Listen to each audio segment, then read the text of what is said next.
Welcome to Messy Mondays. Yes, everybody, welcome to Messy Mondays, the visual podcast/podcast edition. Yes, we are back with you again with a beautiful and amazing, looking at our faces, live broadcast of Messy Mondays podcast. I'm loving this effect. I guess we get to see each other. We get to record at the same time. We get to have a conversation. And I love it. I love this. I love this direction. I think once we master this is going to be like the only way we're ever going to do this, because it just knocks out a whole bunch of things at once, which is what I really like the most. I can't hear you, girl. Oh, there we go. There you go. Once we've mastered, little technical difficulties, you can hang with us. And if you're listening to us on podcast version, just hang on tight. We got this. No worries. Yes.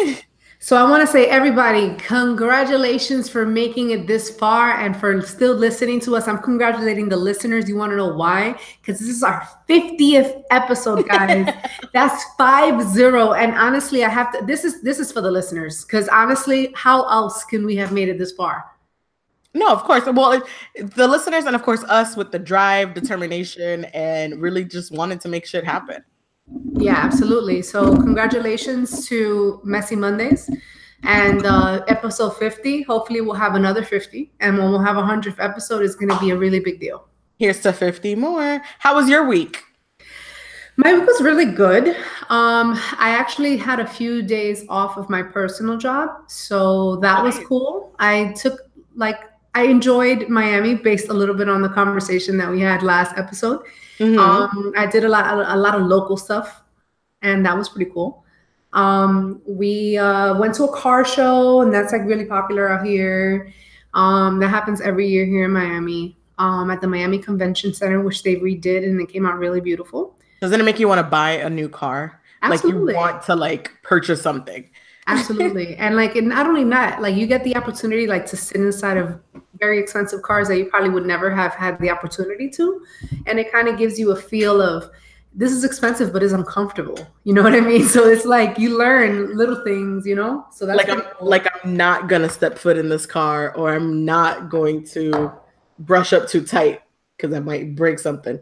And you break it, you pay for it. Sometimes the really expensive cars are tight. You know what I mean? And I'm a pretty tall person. You think of things like that. I have to move my seat back. And if I move my seat back and if no one can sit behind me, that's not a productive vehicle for me. You know what I'm saying? So it's little things like that. That was cool.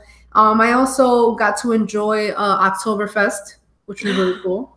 That is, oh man. You know what I always a vision board check off list kind of thing for me is to celebrate Oktoberfest in Germany, be very German with the people and experience that culture. How was that? A lot of beer? It was really cool, because the way that it works, for those of you who haven't been to it out here in Miami, I'm sure it's like that everywhere else. You just pay an entrance fee and you get to sample all the beers from all the local breweries. And, breweries are really popular right now. That's what everyone's coming up with, some type of beer now. You know what I'm saying? So that was pretty cool. It was one of those situations that you kind of have to be prepared to sweat and eat and drink all day. Because if you don't, you might get sick. You know what I mean? Because it's a lot of beer. It's a lot of variety of things. And of course you get seasonal beers that only come out this time of year. So it's a pretty cool thing. Yeah, I enjoyed it. It was a lot of fun. And also I went to a pumpkin patch, which was really nice. And I got to do the fall thing. You know what I mean? Nice. I think there's a German town in Miami. Don't take my word for it. It might not Miami, in Florida. There's a German town. I want to say it's closer to the St. Petersburg area, kind of St. Petersburg, Tampa area. Look into that, because they might have actual other Oktoberfest, but more with within the people, the culture and stuff. Here they have a German town as well. It's quite a drive, maybe about 2 hours, and I have not checked it out. I think it's a German town also. But that's really cool. That is very nice. It's really cool. And I hear that, Germany is a really patriotic place. If you go, they really go hard when it comes to their traditional things. And even when you support their soccer team, they really go hard about their team. So that was really cool. And I didn't really get to experience the real German fact. Even though people were dressed, some of them were dressed with the whole German authentic outfit.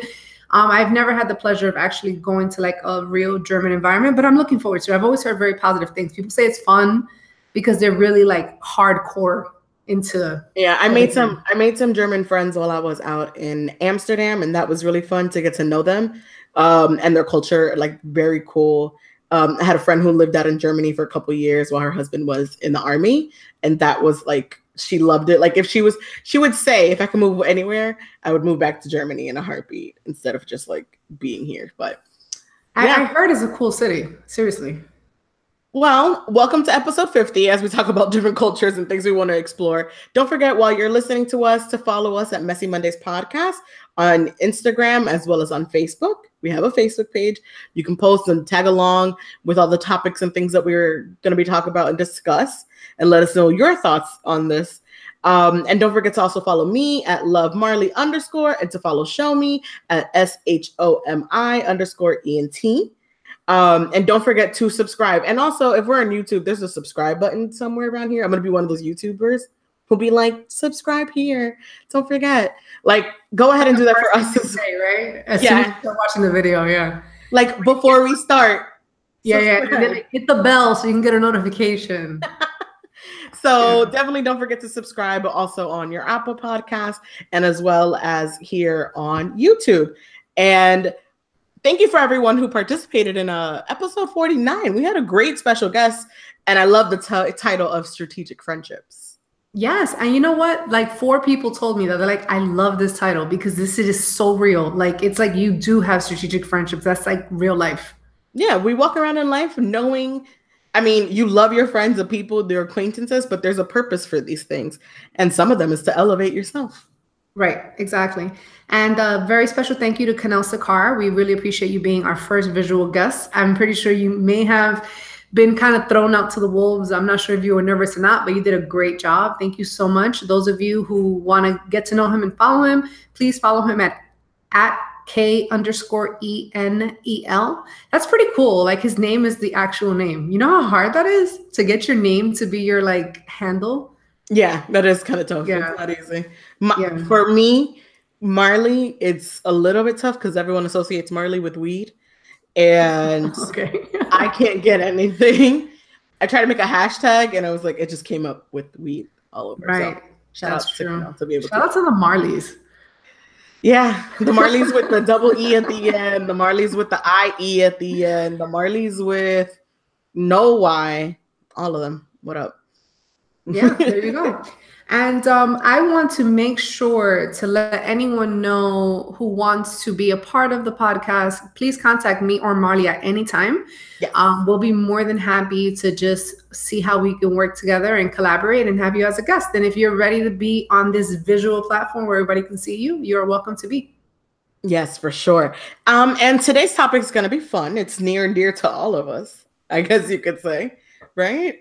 It's about love. And love. I've already kind of made a name for the episode. I haven't told you this. Okay, very cool. And it's interesting because I know lately a lot of people have been trying to spread more love because we're trying to be more positive as a society, which I really appreciate. Mm-hmm. I even saw a video on Facebook the other day about this guy that randomly would go up to people and just tell them that he loved them. And like the way that people received it was amazing. Like I was thinking that people were going to be like, yo, what's wrong with this guy? Get away from me. Like he was literally going up to random people, men in the street, say, listen, can I tell you something? And the people will be like, what?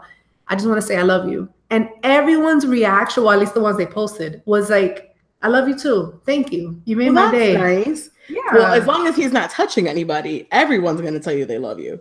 Because if you're touching someone physically, then there'd be a problem. But yeah, walking up to someone saying I love you, that's very nice. That's very sweet. It is sweet. And we hope that even though everything we're going to discuss tonight is not sweet, we want to make sure that love is something that we spread. You know what I mean? Why not? Let's go ahead and hop on the bandwagon of positivity. Anything that's positive is great to copy and to move forward and to keep moving. But today we're going to discuss the good, the bad, the ugly, and what works in love as well. And that's going to be our topic. Excited. And so what is area number 1? Well, we're going to start with the ugly because, you know, we messy. So how about when the things that happen at home become public. That's the worst feeling in the world.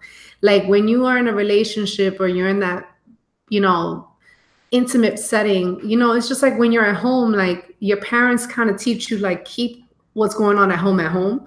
Don't tell people our problems, our struggles. Like your parents teach you that at a young age, like, you know, there's personal conversations and there's conversations for the public. Same goes for romantic relationships. Nobody wants their dirty laundry out there. That's true. That is a fact. You really, you show face, you save face when you're like at home. Like you don't take the issues outside. Like you deal with it within the house. You don't show it out there. You don't, but like that has changed with social media now. I will say. Very good point. Very good point. Now with social media, it's all about the shock factor and like putting your business out there, I guess, to like be popular. Which I'm sure people are selective. I'm sure that everybody doesn't put everything out there. And I'm sure that this whole situation with Emily being Fabolous was not part of the plan for everybody to find out about. That wasn't even part of the plan for the fans. Yeah. Like that wasn't here for us. So tell us the story about Emily B and Fabolous. All right, guys. Everybody knows Fabolous, rapper from Brooklyn. Very witty, good punchlines. We all love him. You know what I'm saying? Girls love him because he's very good at doing the one-liners. You know what I mean? So Emily B, we all know from Love and Hip Hop. She was the girl that was dating Fab that was never getting claimed, and we all knew her as that girl. Never getting claimed. Yeah. Sorry. I mean, I'm saying they've been dating since 2002. That's a long time. That's a really long time. And she's mother of his 2 children. Now, people feel bad for her. They always think she's like the victim and like that she's not strong enough to like step away from this relationship where she's not really being valued. But who really knows? You know what I'm saying? But I know that that's kind of the perception that I have of her. Now, this is a very ugly allegation and a very ugly situation that Fab is going through. Let's go ahead and run through this. According to the cops, Fabolous was pissed off after he found out that Emily B was in Los Angeles via Instagram. The pair eventually had a confrontation at their home in Edgewood, New Jersey, where the rapper severely beat her and knocked out her front 2 teeth. That's supposedly what happened. Wow. Shortly after the news broke, a video of Fabolous involved in a heated argument with Emily's brother and father got caught on video and released by TMZ. And I'm sure most people saw it because this was back in March. The rapper allegedly threatened to shoot Emily's father, who branded him as a coward for going off the rails after he removed the 2 handguns from their home, which infuriated Fabolous. And it turns out that the video shows Fabolous, I guess, waving a scissor at the father. Yes, and that is considered some type of attempt in assault of some kind. So Fabolous is facing 4 felony charges related to this alleged assault on Emily B, the mother of his 2 children. The grand jury in New Jersey indicted the rapper about a week ago, an account of domestic violence with significant bodily injuries, 2 counts of threatening to kill, and 1 count of possession of a weapon, which is the pair of scissors. Fabolous argued these allegations, is very upset. You saw it in the video. He kicked everybody out of his house. He was super upset. Who knows what really got it to that point? One thing I can say is that if you didn't see the video, you can look it up right now because it's a trending topic and it's probably going to come up right away. When he was arguing with everybody and he spoke to Emily B, you saw Emily B react and she got scared. That's the one where she screamed, right? Where she was literally yelled for her life. She was very nervous. Emily claims that Fabolous repeatedly punched her in the face and knocked out her 2 front teeth, according to the incident that went down on March 7th, 3 weeks before the blow up on the driveway. All charges for the 3rd-degree claims in New Jersey, each charge can make him serve up to 5 years in prison. And the funny thing is that ever since then, we've seen them attending events together and it seems like everything is all good and like they're okay again. But this is still part of a legal battle and a problem. So even though the state or the city, the county or the state decided to continue pressing charges because it's not necessarily her pressing charges on him. Because To my understanding, domestic violence laws or whatever the case may be, if a person has already accused someone of doing any kind of bodily harm to them, that's already in there. Like, it doesn't matter who takes it back. The point is, it's on record. And if you hurt someone and you injured them and she lost her teeth, like they're claiming that she did, like, they're still going to pursue it, regardless if she decides not to. You know what I'm saying? So they're okay, but it's not okay. And according to the reports, he's even patched up his relationship with her dad, and he's willing to testify on his behalf at the upcoming trial. The dad is? Mm-hmm. He's getting paid. You think so? There is no form, way, or fashion. You just protected your daughter. You took away all the guns from the house. Your daughter is screaming. The man is coming forward with you with a scissors. It is on recorded camera. We are watching you try to protect your daughter. You're not getting paid to protect this rapper to testify on his behalf. I'm sorry. It's really a weird situation. It's a weird situation that they are okay, because honestly, I don't know. I've never been with someone since 2002 to 2018. So I guess I don't know what that feels like, but I just think that if someone knocked out my teeth, I'm not sure if I'm going to be walking around going to parties with this guy again. Like, I don't think I would. And allegedly they got married. Did they? Oh, when? So one of the things that people are alleging is they got married recently, which is why she can't testify. Because in legal court battles, from my understanding, when you're married, you cannot put the spouse on stage to testify against the husband. No, you cannot. That's like a protection. Like there's a protection law. So if your husband or wife can't testify against you, right? Yeah. Exactly. So after all these years, he decided to marry her or to get married to protect him. Get the fuck out of here. So it was a strategic move for them to get married so she can't testify? A strategic relationship. Oh my God. Wow. Yeah. I didn't even know that. That's interesting. I heard that one today, like a couple days ago. Can she be that weak, you think?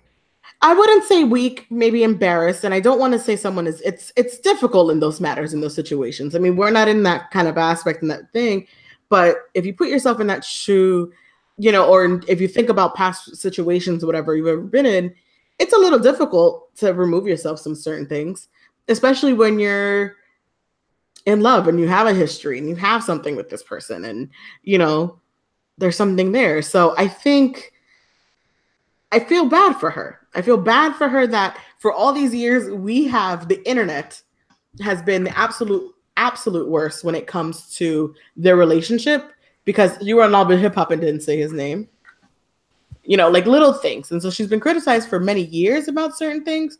So that's one thing I feel bad for her for, but there's needless to say, again, we say things that what happens in the house stays in the house. You don't take it outside. So who knows what they're doing to I just think that it's also really embarrassing as a woman to admit that a man abused you and for you to just walk around like it's okay. Like I know women who have been in abusive relationships before, and most of the time they do stay with the guy until one moment that they just don't, you know what I'm saying? But after that first or second altercation, they don't always leave the guy. That's just something that unfortunately is true about women. So it's I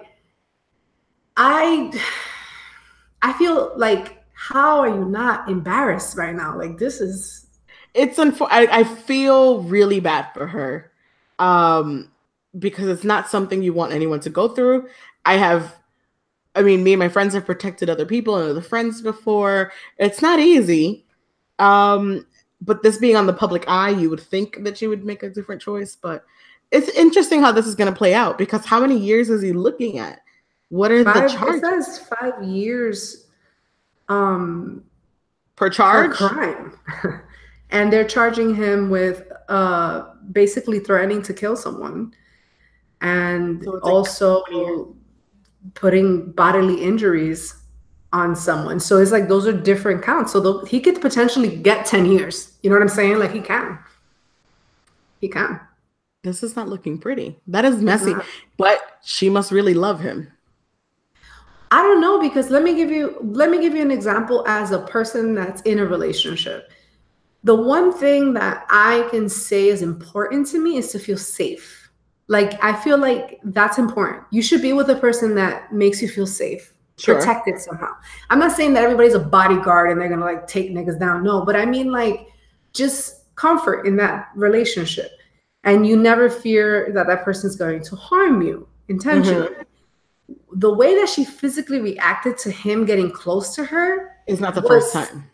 really scary to see that terror in her eyes. Like, she was terrified of this guy. That's the only reason why I believe that this is true, because I saw how she reacted. Like, she was in fear when this guy got close to her. And that's not good. That scream was like a screech where you have heard, like you're already scared of that already.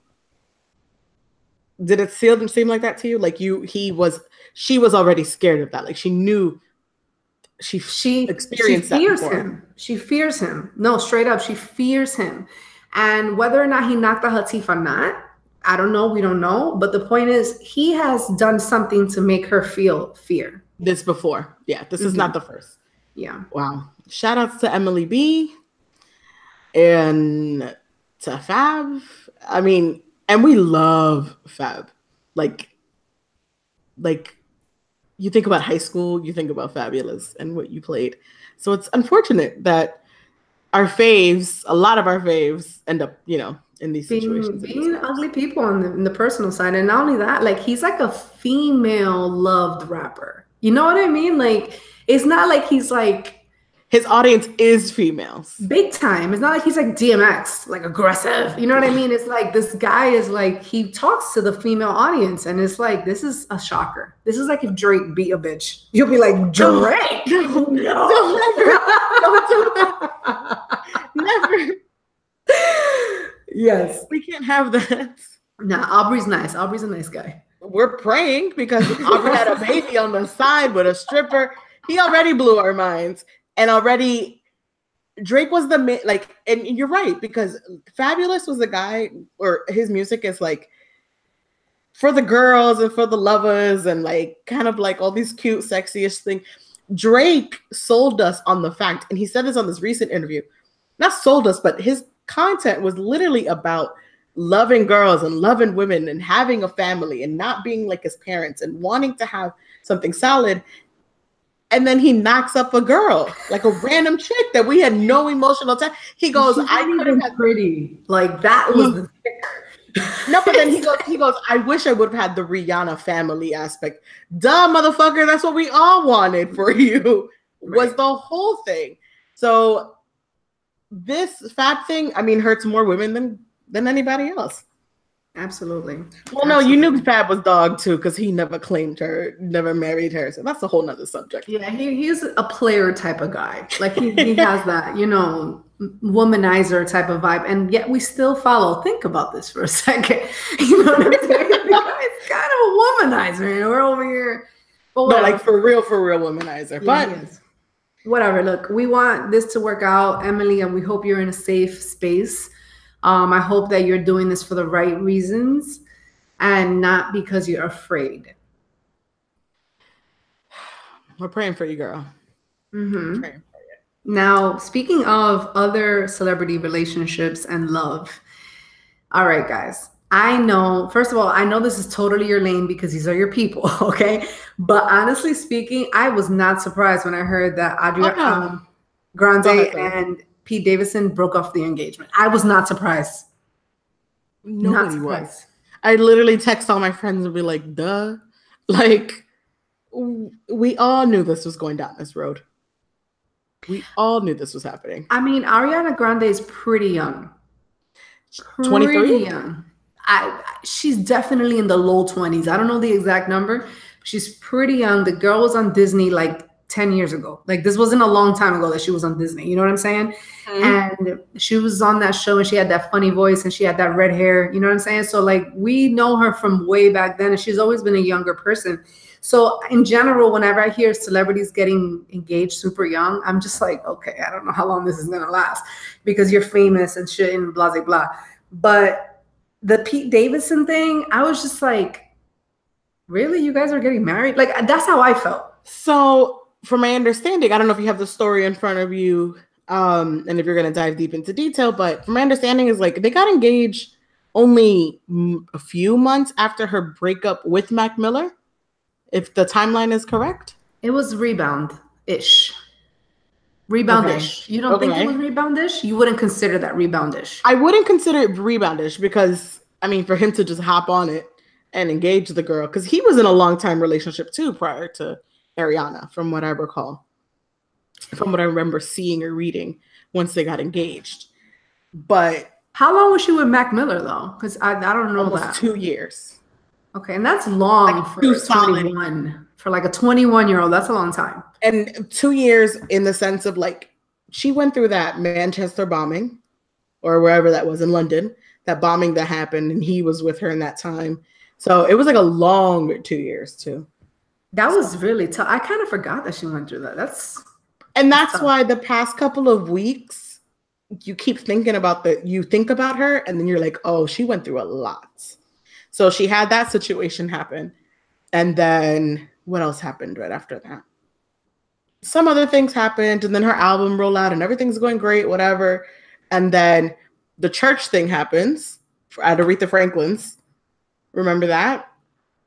Where she was like being groped up or whatever.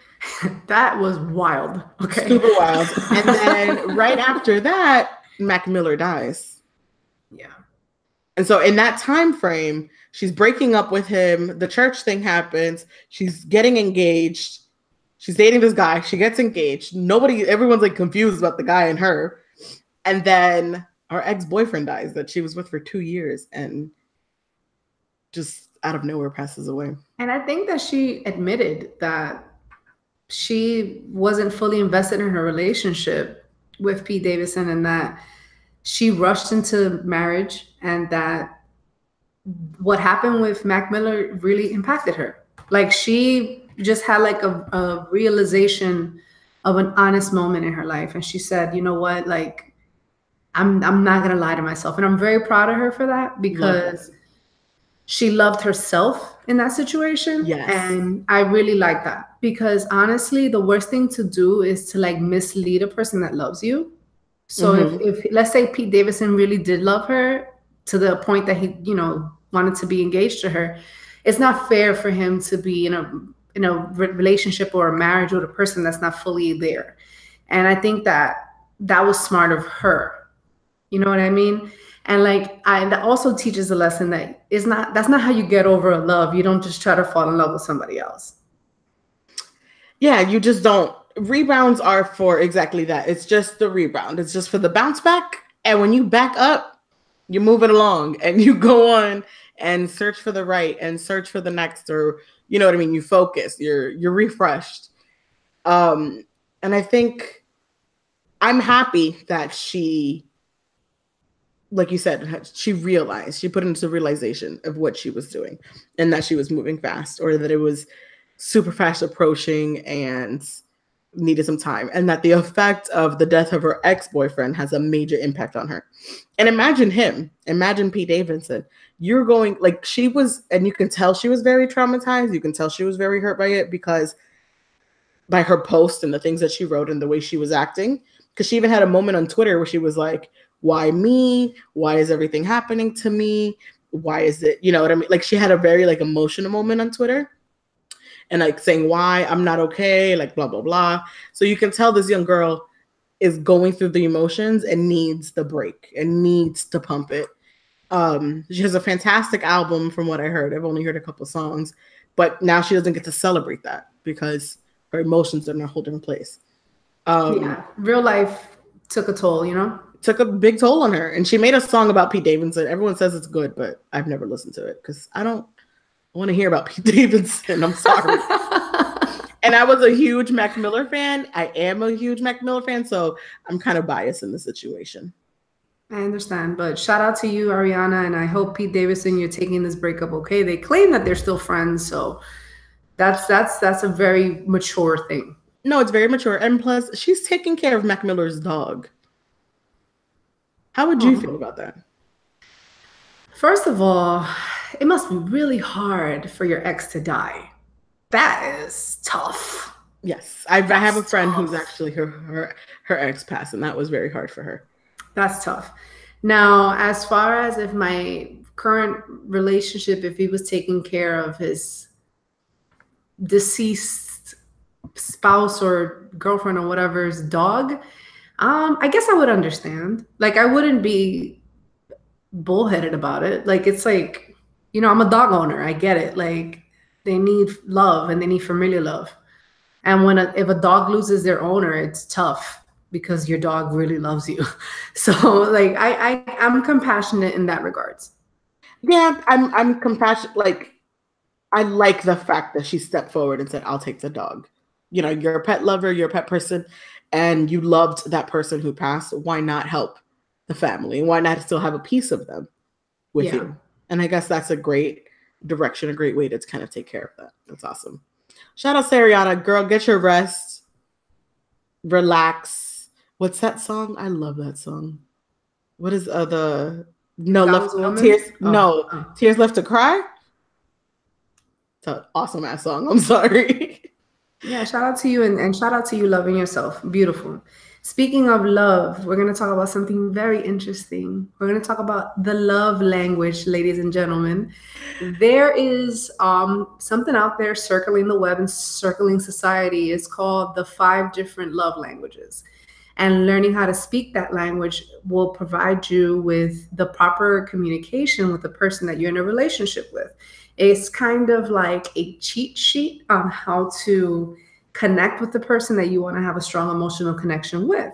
Mm-hmm. So we are going to share our love languages with you guys tonight because we want you guys to do the same and take the quiz and learn, because we're promoting love, as we mentioned earlier. Now, interesting enough, I took the test twice because the first one was kind of like a rinky-dink situation. So then I was like, all right, let me take it again and like take it a little bit more seriously. I was like on the phone, you know, whatever. So one thing I noticed that was true about it partially is that I am a physical person. And okay. when I say physical, it's not like sexual physical, it's like physical touch. Basically the language isn't all about the bedroom. The person who's the physical touch is very touchy, very affectionate, likes to hug, likes to hold hands, shows excitement and concern and care in a physical way. If that's neglected from me, I do take it as if it's rejection, and that I can admit. And okay. In general, I am a very physical person. I'm very affectionate. And it's like I've learned how to control that, you know, working in corporate environments, not to be that way. But, you know, I'm one of those people that I'll touch you on the shoulder and I'll touch your hand and like I'll give you a hug. And like if you're my friend, I'm probably going to hug you multiple times and I'm probably going to feel over you. So like I'm one of those people. Now, as far as my actual love language, what I would say is more accurate because I took the time to take the test and like focus. I am very affected by encouraging words, and positive feedback is very good for me. This is what makes me feel loved. I am sensitive to powerful words. So therefore, if you show powerful words to harm, it can affect me. Okay. Just as if you show powerful words and affection, it affects me. And I am also one of those people who listens to warnings and listens to what you're saying. Like if you're telling me, listen, this doesn't work for me. When you do this, that type of stuff allows me to mold properly as to how I can behave so that it can work. So I am one of those people that communication is super key and it works. So I am that person, and that is my love language. I agree. So you agree with all those aspects, or like just a few of them kind of hit you? I think that I can agree in a general aspect. Like it does narrow it down. It's like when you read your horoscope, you know, it's a very good summary of, you know, the type of personality that you have, but it's not like to the T, you know what I'm saying? Mm-hmm. Because things, you get impacted by outside factors. So it does also gives you advice. If your partner were to change some of their behaviors, it could help if you harmonize as a couple. Nothing is better than to read the results of your test So some people should take this test and then compare notes if you are in a relationship with someone else, so that you can try to kind of overcome some of the communication barriers that you may be having. And I thought that was really good advice. I love that. I love that. Like, I love that there's actual connection to what the results are with that, because it's a little tough. I found the test for me to be a little bit difficult because I have a fluctuating feeling about it, like sometimes. So I don't usually always want to be touched, but I don't not want you to touch me. Does that make sense? You're hot and cold type of person? Like, I'm so fine. Like, my love language came out to be acts of service. Okay. So in that aspect, there's a mix of like giving a gift, right? Cleaning the house or helping me in some sense, like physically helping me, words of encouragement. And then there's also like the girl wants a hug too randomly. Like, you don't have to tell them in advance or anything. It's just like literally like random hugs and kisses works also. Do you know what I'm saying? No, I get it. Because a lot of the questions were like, do you prefer a gift or for the person to help you with a problem that's hard for you to solve? Like, and I found myself picking help me with the problem. I don't, yeah, because I'm okay with the gifts. I'm not, the gift is not necessary to me. Yeah. You know, like I prefer for you to help me physically with something, especially if I need help, if I'm in need of help, you're able to recognize that and see that. So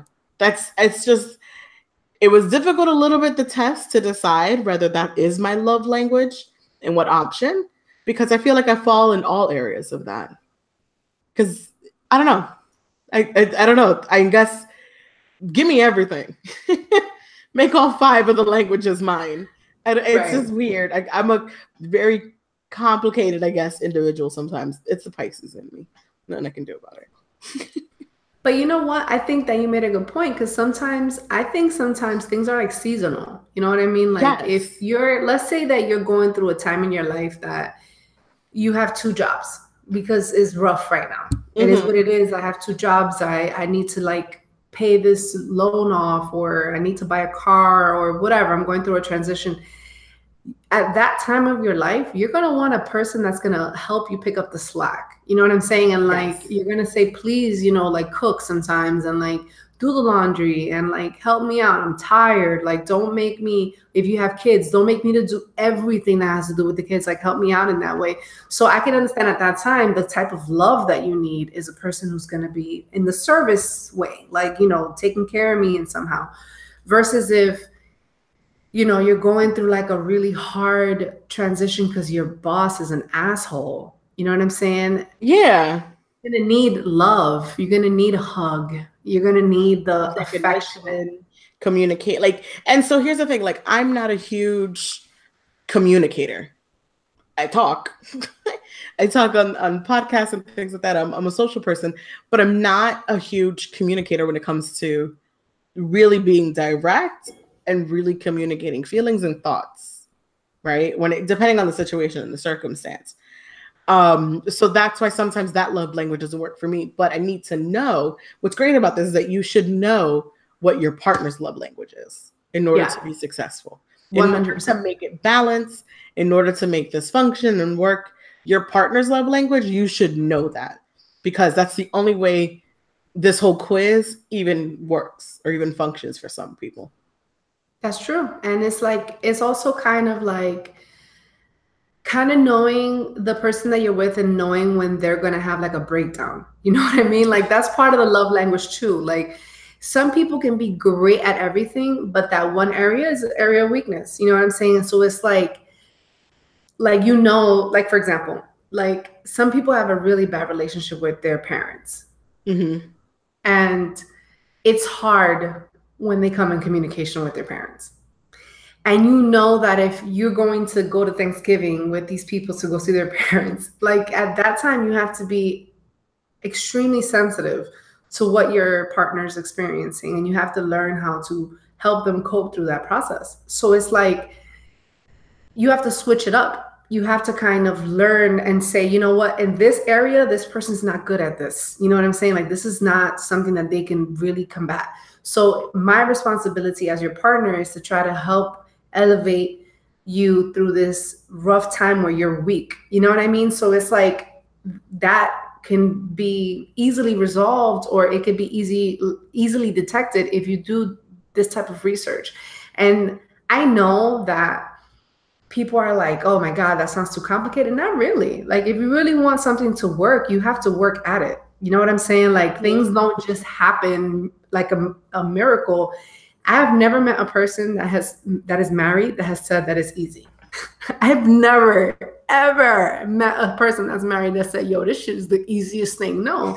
Everyone who's married says, yo, it's work. That is actual physical work. And then there was a point where you said, communication. What if these love languages don't actually function? What if your significant other just doesn't fall with it? I think it'd be very difficult. Like an opposite, like a total opposite, you mean? Yeah. So if you are not a communicator and your significant other is a communicator, how do you make this work? How do you make this function? I don't think it is. I don't think it is, because I have been in relationships where the person does not communicate. Okay. And I've been in a relationship where the person is a fantastic communicator. Like, talks too much, communicates too much? Well, talking too much is a terrible thing too, but I'm saying, like, a person who can articulate their thoughts properly and actually tell you what the problem is a major key in a relationship, versus let's play this guessing game of like what's really going on, and playing like all women, we all do this. I'm going to just do the silent treatment and act like this until you ask me what's wrong. I'm going to tell you nothing is wrong. And then I'm going to really be mad because you stop asking me what's wrong. You know what I'm saying? So it's like, yeah, you know, that's an issue that women do. And I've been working on that myself. Like, if something is wrong, I actually say it. I'm like, you know what? Yeah, that bothered me. And, you know, next time don't go about it that way. So that really de-escalates the problem so much faster than doing the passive aggressive approach. So it's like, I don't want to be with a person that doesn't know how to communicate. We have some comments coming in, so I'm sorry if I'm looking down. I have comments coming in, flooding through the gates. Oh wow, that's awesome. So if it's just me looking down for a moment, I apologize, guys. I'm trying to catch up on trying to do two things at once here. You need that intern. Need that intern. I need that studio where, like, CNN studio, where the comments are just showing up on the background or something. Yeah. I need like a whole techie thing. So we have Takara Williams on YouTube here, and I guess her language is sweet language. She must have her own language going on, or someone's given her some sort of language that she likes, because she wrote sweets language. So whoever's given that language, go ahead, girl. Get your language on. That's a whole different. See, they made their own language of what they like to communicate with. We have a comment coming in saying we have nice teeth, and we appreciate that. Thank you for the comment.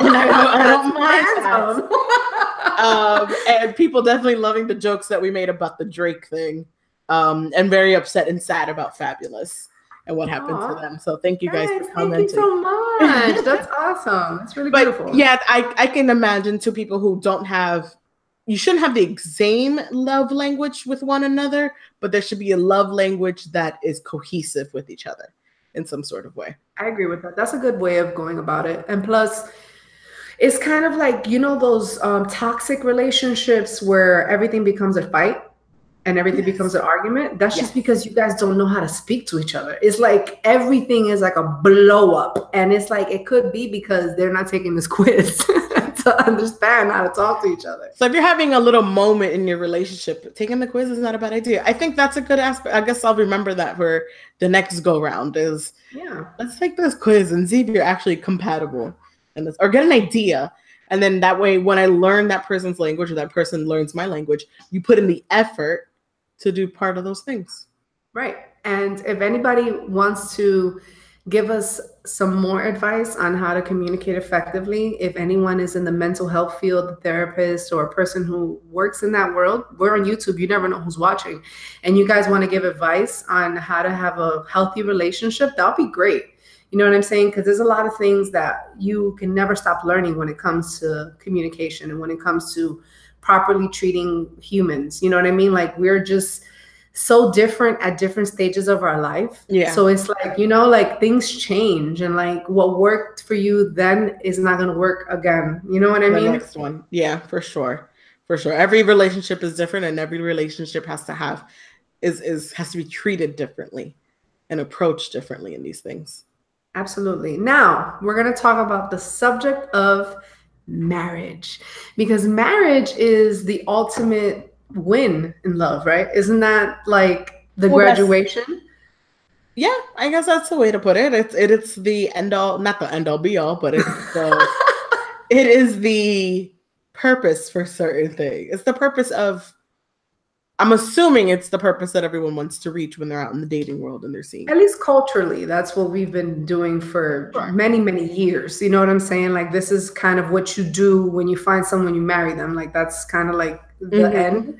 So of that, so we're going to talk about something really interesting, which is arranged marriages and how the phenomenon of this is kind of coming back. You know what I mean? Like in a way, we're going to start first with trash TV. One of our best favorite shows, Married at First Sight. I haven't watched the season, so you're going to have to fill me in. I've been on a 90 Day Fiance, and that's another hot mess. But fill me in on Married at First Sight. This is what I'm going to recommend. The reason I think this is a good one is because it seems as if the characters actually want to be in love. Okay. This season, like everyone is looking in this, like really genuinely trying to be in love. I haven't finished the season, but I have seen a lot of the episodes. I'm not sure if you saw last season where they had the couple, the white couple with the very thin girl and the guy that was like really in shape. And she kept on saying she wasn't attracted to the guy. I think so. I think I remember a couple of those episodes. And she never had sex with him the whole time they were together. And like the guy was like really frustrated by that. How long are they together for? It's like 3 months. It was like 3 months. And I'm not saying that people shouldn't wait, but I think that 3 months is a long time to not have sex with a person that you're married to. That's just my opinion. Not even, well, that's probably because they don't know the person. But 3 months, let's say if you're in a dating world, is probably a little bit longer. I think it's a long time. And this is from a person that's not doing the Christian thing. That's what I'm saying. I'm not. No, of course. But I'm thinking where, damn, you just married this random ass person. Like you don't know this person. Like you didn't get to know this person and then be close with them. Do you get what I'm saying? Like you didn't choose this person for yourself. You didn't. But then again, the reason these people are on the show is because they want experts to use scientific data to kind of figure out a way for people to find a good partner, which is what dating apps do, by the way. Dating apps just gather information that you fill out. By the way, guys, when you get on the dating apps, you're supposed to answer those 100 questions that they ask you, and I'm pretty sure nobody does. You're supposed to answer all of them honestly, and that helps them connect you with people that match your profile. Sure. That's what Match.com is. That's what POF is. That's what Christian Mingle is. That's what POF is not.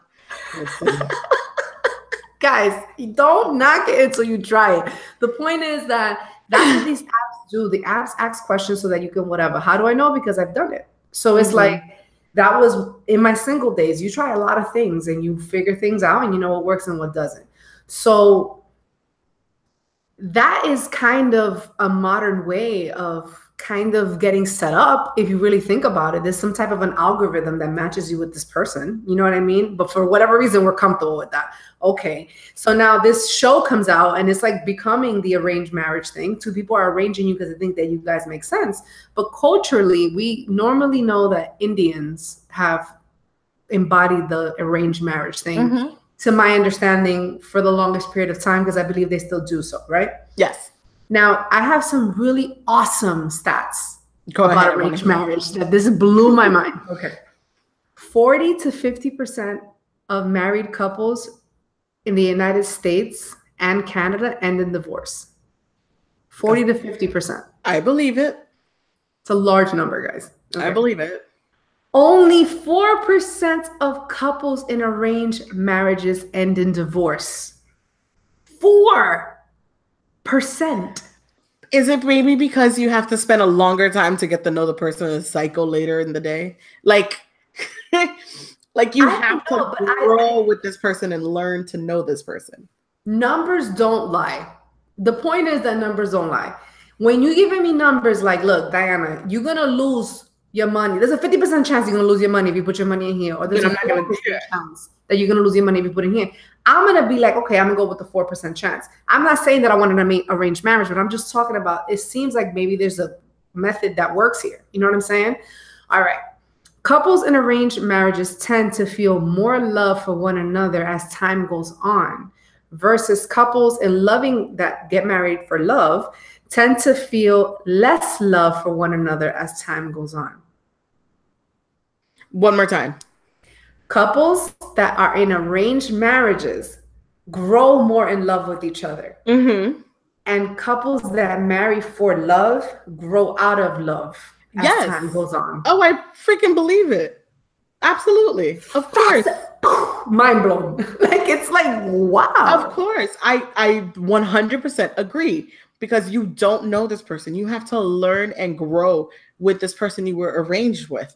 The person you marry because you loved them, because you know them, you fucking get annoyed of them a couple years down the line, and you have to figure out how to redo everything that you had before. Whereas for arranged marriages, you're just learning the whole time. Yeah. You're just like, if you marry your high school sweetheart, you'd be like, I've known this person since I was 12. 12. And I low-key hate you. What, huh? And I low-key hate you. Yeah, like you're never leaving. Yeah. And then in an arranged marriage, you'd be like, well, I've never known you before. Like, I don't know anything of your life from 1 to 30. Right. And now I get to know the person. Now I have to learn to know you and get to know you. Yeah. So like, and that's a little bit more intriguing than it is to marry your high school sweetheart or something like that. And right. I think, yeah, like it makes sense. I think that makes sense. They say that every step is intentional when you're in an arranged marriage, because basically you go into it as very decision making. Everything is like a logical decision. You make decisions that make sense for the stability of your relationship. You decide things based on that versus emotions. So that causes a lot less mistakes that affect you that are bad. Like, for example, if you're like emotionally making decisions and overspending, you know what I mean? That's going to create a strain in your relationship because you made that decision based on something that wasn't based on facts and numbers. Versus in an arranged marriage, you guys are already going in there with a very logical way of thinking. So therefore, you're gonna buy the home that makes sense for the money that you guys make. You guys are gonna, you know, get the schedule that makes sense. Have children at the time frame that it's more planned, I guess. You know what I'm saying? So therefore, since you're going into the love with intentional purposes, like that creates success. That makes sense, because, and then when you say you're making decisions within that marriage because you want to be cautious and careful. And again, I'm not married. I just want to share that fun fact, but it does make sense that you're being more intentional, because now you're like, does this person like this idea or choice? Would this person be interested in this? You know, you putting that other person into actual thought when making decisions. Because you're truly trying to make it work, because it's like you guys got set up. So it's like you're going to put an effort, you know, it's like when you get a job, like, you know, I'm going to try to do a good job. You know what I mean? I'm coming here and I'm learning. I'm going to do my best. Thank you. I faked the resume, but I will do my best. Yes. I'm going to try to live up to the expectations my resume said I had. So it looks pretty on paper. It looks super pretty on paper. Yeah, but like you definitely do things based on intention. I can see that. Would you ever be open to well, you're in a relationship, but I am in a relationship. But one thing I can say that an arranged marriage is what I'm saying. That stood out to me is this. One of the things that I can say, and I'm definitely going to get personal right now. Me and my current relationship, we fell for one another quickly. And when I say we fell for one another quickly, it wasn't like we were in love quickly. It was kind of like we both wanted to be committed. So it was like we had that in common. Mm-hmm. So our intentions were all for the greater good of a long-lasting relationship. A relationship. Right. And since this is the first time in my adult life that I have gone into something responsibly that way, and I said, you know what, I want to see this end up in a good path. And like, that was how I started it versus, you know, this is just like a whirlwind of lust. You know what I'm saying? Like, it changes the dynamic because now you behave in a fashion where it's like you avoid the minefield of bullshit. All these other things, and like all the negativity, like everything just kind of like shells out. Yeah. You cut off the inappropriate side texting. You cut off the, you know, the friend that was not really the friend that you kind of had the little thing with. You cut those things off. You cut off the temptation. You know what I'm saying? Because you know that that's not going to be productive for my greater good. You know what I mean? So it's like, I feel like going into it with a more mature sense, I would have never been able to do that at a younger age. And like you said, it's very different when you're meeting a person after you're 30, because now I get to know you after the mess. You know what I'm saying? And then also it's kind of like, it's fun to like hear about 22-year-old self or 21-year-old self or the mistakes that you made and the jobs that you had. Like, it's fun. You know what I'm saying? I'm not saying it's not. So you kind of get to grow. So I can understand how this works. So hopefully I never have to have an arranged marriage, because hopefully I found the person that I don't have to do that. You know what I'm saying? But I kind of understand it now. I kind of get why it makes sense for people to arrange two people that they know will make sense together. It's like being a matchmaker. Really? People pay lots of money for matchmaking. Lots of money. Yeah, I'll tell you a story about that later. Okay, there you go. And then there's the rest of society, which is Americans. We have this Disney dream of this fantasy of marriage that is so unrealistic. Yeah. Like, we have an unrealistic understanding. And it states it here that we're culturally inclined to go after this fantasy, that the person of our dreams is going to fall in love with us and they're going to sweep us off our feet and we're going to be happily ever after. And in reality, that's not how life works. And people are just not going to ride up in a white horse. And man, don't you wish that Prince Charming would show up? Right. You know, sometimes you're very fortunate and you find a great human that is a perfect match for you. And when you find that, you cherish it and you hold it very dear.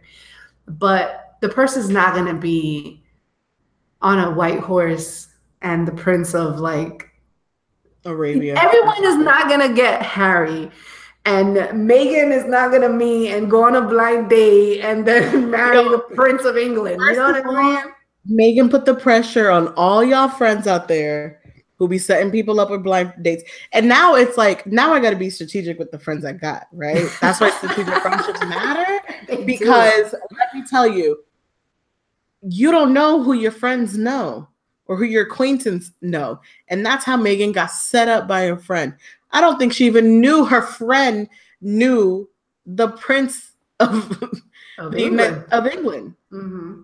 Like, that is insane. So those setups and those blind dates, they knew those people matched and they didn't know each other and it worked out. So like, it can still work out in a blind date and it can still work out in the American kind of aspect, which is the blind date part, right? Yeah. Just throw them in there and see what happens. Like, they can make it happen. Okay, but let's be honest here. Who likes blind dates? I've never been set up. Well, no, I lied.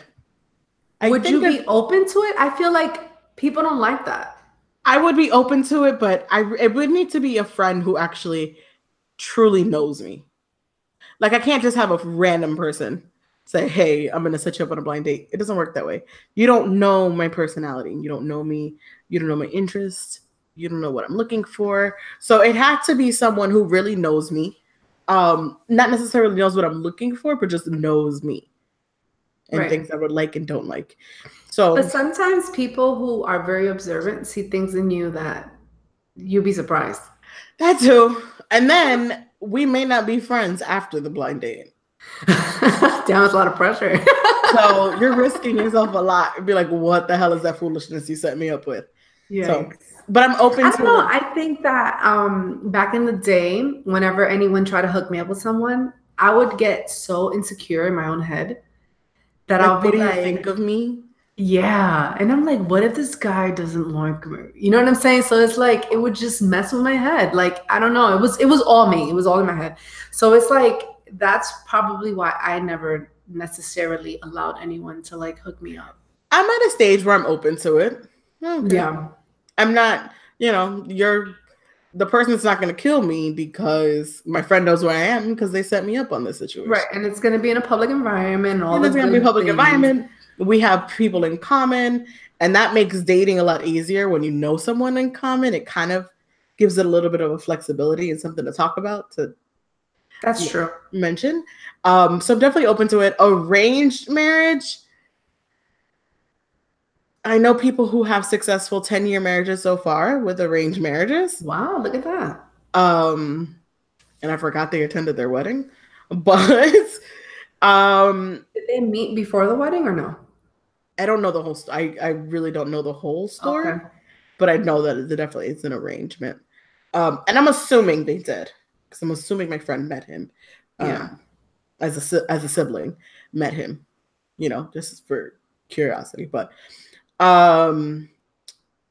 arranged marriages, I guess it has to be at a very far point. A very, very far point, like final decision. I know someone who is working with a matchmaker and seeing how that goes. How's that going? Have they been on a date? They have been on a date, and it's not me. Oh no, don't smile. It's I'm not smiling because I'm smiling because I met a matchmaker tonight. Ironically. I swear to God. And I'm about to ask them to be on the show. Like, I swear to God. Do they settle in Seattle and do it for free? No, actually, he works all over the country, to my understanding. Really awesome guy. Awesome we might need to have him on the show. That might be interesting. For her, it's a different situation, and where, in my personal opinion, she has a lot of things on her checkoff list that narrows the search. And we are in a location where that person may not exist. And I think that's my thing. But she's been on one date so far. I'm not sure how far along the matchmaker is or the services, but definitely I'm keeping you updated as I learn more from her, because I do ask a lot of questions. I wish her much luck. I hope that she gets a result. I do too. It's one of those things where I really hope it really functions and works for her, because I'm not sure why she made that choice or why it was her decision, to go that direction. I guess it would be a peak in somewhere in life where you say, that's the direction I'm going to go to. Yeah. So, or sometimes admitting that you need help, and there's nothing wrong with that. It's just like, I'm not making the right decisions. The people that I'm choosing are not compatible with me. I need someone to kind of help me stop making these bad decisions. And there's nothing wrong with that. You know what I mean? And maybe the matchmaker dives deeper, searches deeper, and has a database of people who may actually fall within what your criteria is and what you're looking for. Or people who keep dating the same person and expecting a different result. Yeah. It's like you have to stop dating that same person. And I'm pretty sure everyone has to have that experience where you're dating a person that shares so much similarities to the last person that it didn't work with. And you keep choosing that same person, and then you're never really fulfilled. So it's like sometimes maybe a third party needs to kind of tell you that and say, you know what? A, B, and C doesn't work, and you've been doing that, and hey, there we go. Hopefully, if she finds love, she'll be willing to come on the podcast and share her story. That'll be amazing. Give us some insight. I'll have a conversation with her and see if she's into it. But this was fun. It was. I loved it. It was a positive vibe. Yeah, we went from really sad stories to positive ones. It's all intriguing. Love has all different variations of people, things, acknowledgement, feelings, just all around. Just it's everywhere. It's everywhere. Like Kanye says, love everyone, be with love, love all. Right, or show love, or start with love, or whatever he's saying. And hate, love, all some foolishness that man You know what it said. is about Kanye, and I'm definitely not gonna spin out and talk about him. I feel like his message is lost always because he's a terrible communicator. He's and that's not his love language, ladies and gentlemen. Because let me tell you, that man rambles, and it's just there's no period in between. There's no stops. There's no pauses. Because when you go back and listen to him, you'll be like, "Oh, I got it. All right." Like, you know what I mean? You kind of like find it.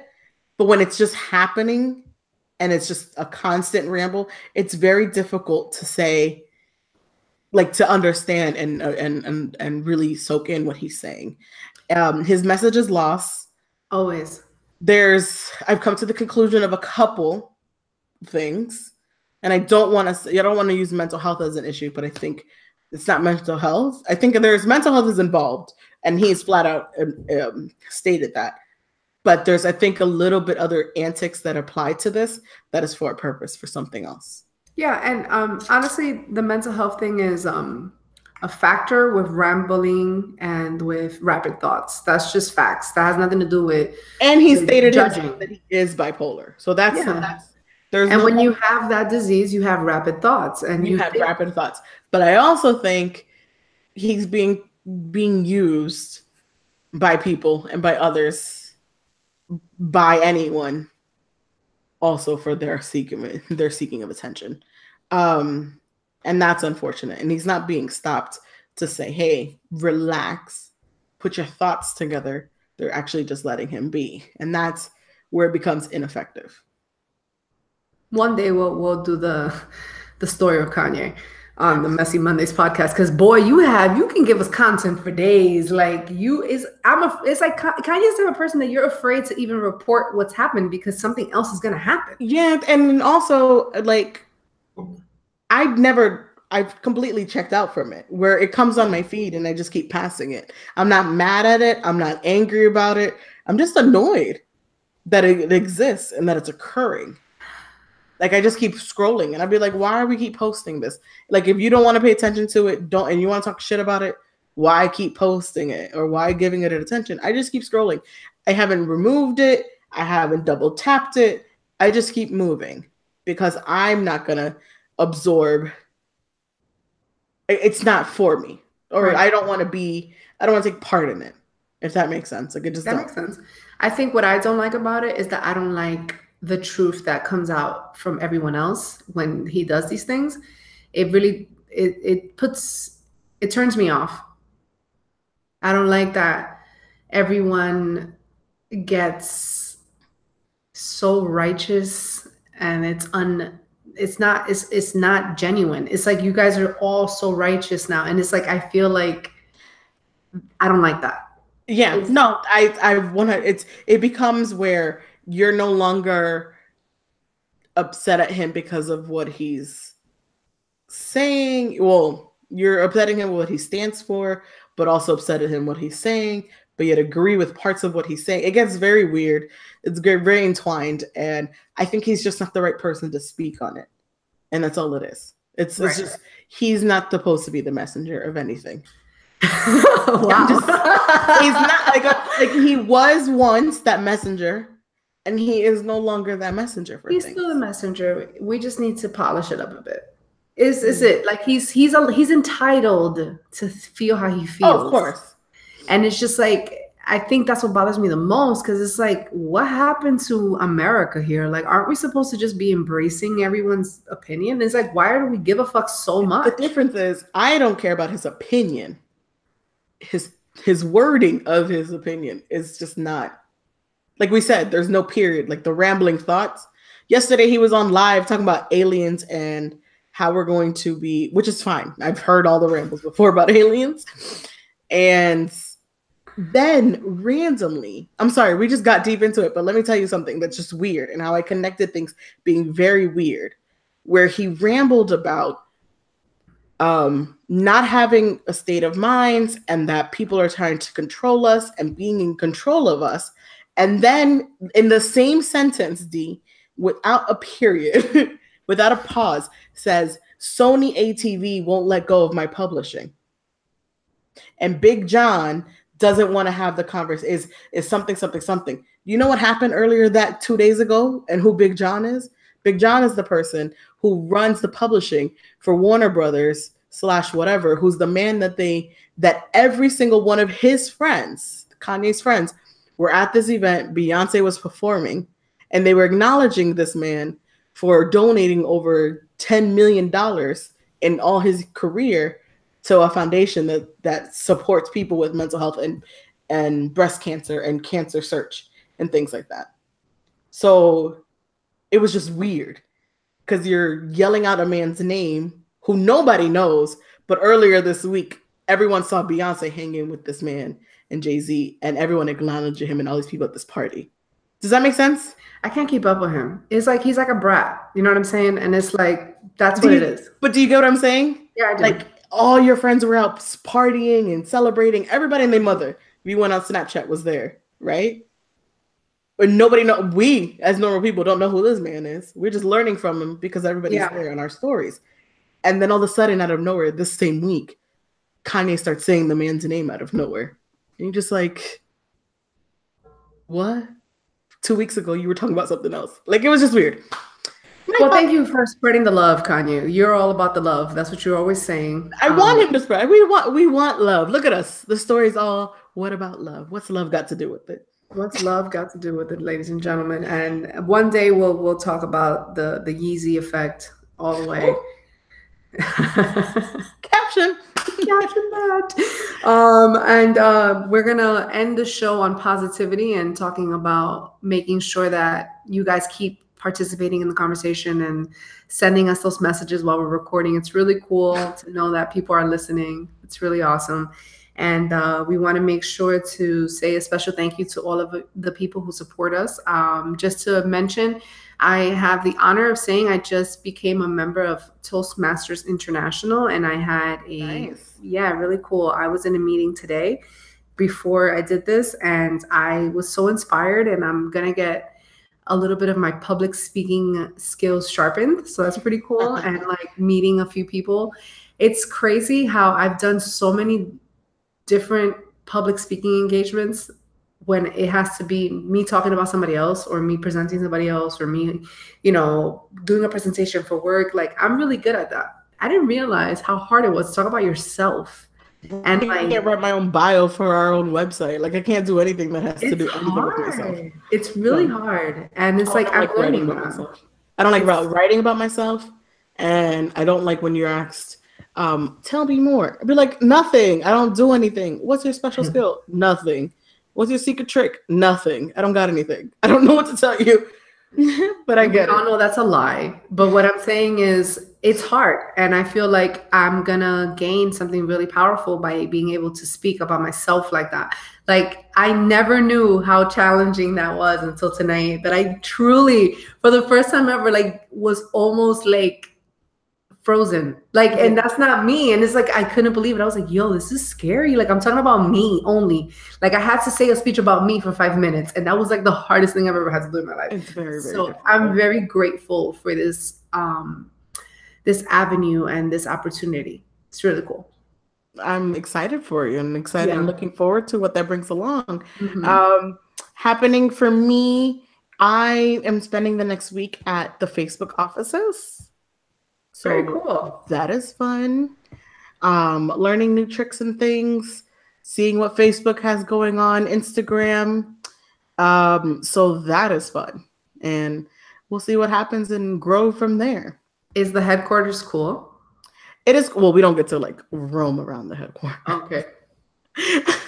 You stay in your space, in your place, and don't touch Facebook's things. But it is very cool.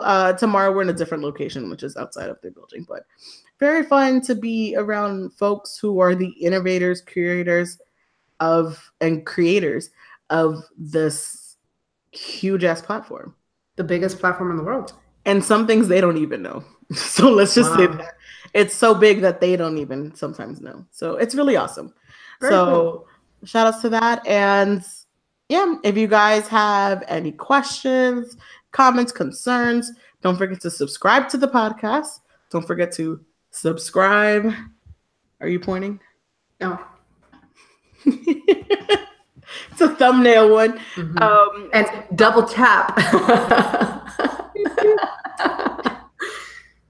on subscribe to us, follow Messy Mondays podcast. Don't forget we have a website, messymondayspodcast.com, to get more information, to be able to email us, access us. Our email is also messymondayspod@gmail.com. Instagram, Twitter. Yeah, and that's about it. Spotify, Apple Podcasts is where you can find us. And you can find me at Love Marley, LUVMARLEY _ on Instagram and Twitter. Yes, and you can find me at SHOMI_ENT. That's SHOMI_ENT. And guys, if you're in Seattle, if you're in Miami, if you guys want to network, if y'all want to grow and expand, you know 2 people right here. And just hit us up. Hit us up. And thank you for listening to Messy Mondays. Have a good week. Bye, guys.